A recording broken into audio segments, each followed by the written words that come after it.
Hello, hello, Dr. J here, and I want to talk about a really super important personality trait. Are you a starter? Are you a finisher? A couple of things that I have found personally, I'm a starter. Love new projects, new ideas, have a really hard time actually finishing those.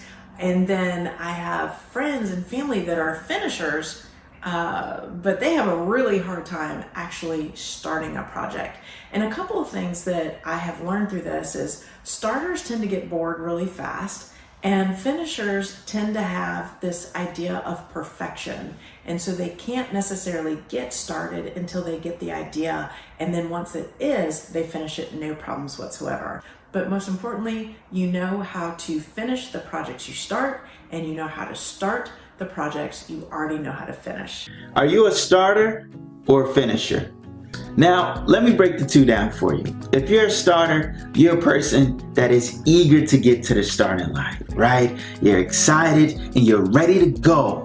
And once that whistle blows, you are off and running with all your might. You give it everything you got to begin with.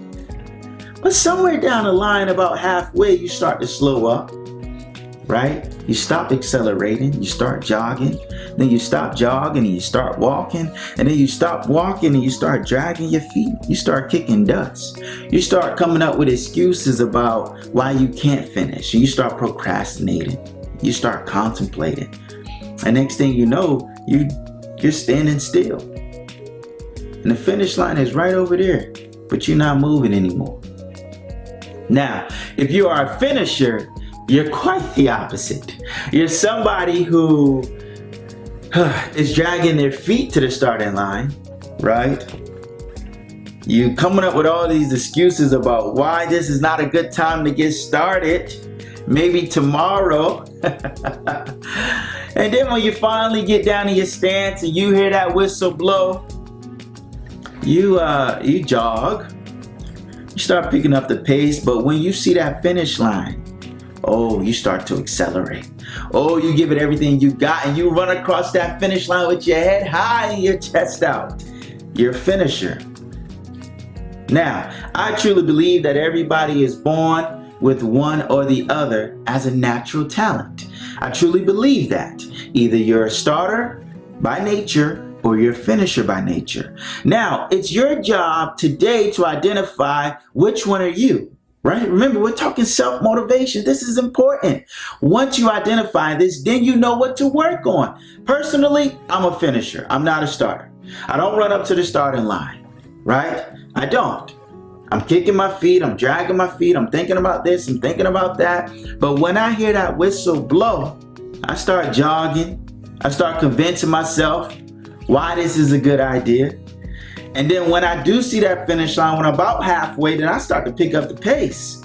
Because once I start something, I know I'm going to finish it. I know I am. That's my specialty. That's my bag. I love to finish. You want to know why I know I love to finish?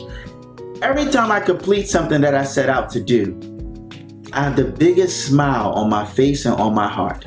And nobody can give me that feeling except for myself. I love to finish.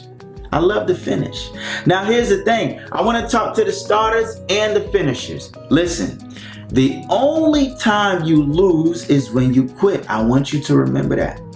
We're talking self-motivation today. We're going to keep it real.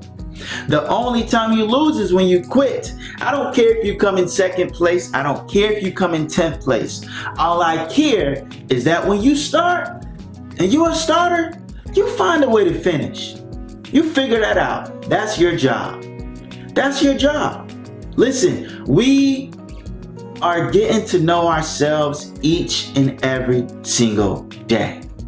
And this is a part of it. Be honest with yourself, right? So yes, that's starter and finisher. I first learned about this concept from church. Our senior pastor shared one of his learnings. He noticed that one of our pastors was great at starting something. He was exceptional actually with initiating contacts and planting churches. However, he wasn't that great with the continuing work. Meanwhile, we had other pastors who were good with continuous and even finishing church planting, but starting wasn't easy for them. Understanding they have different gifts and talents, He combined the work effort by teaming these two people with their strengths. When one does the tapping and starting work, after the footing is established, the work will be continued by the other who is good at maintaining it. This is an idea you can consider using as you identify the different talent of your team members, especially when developing weaknesses is not an overnight matter.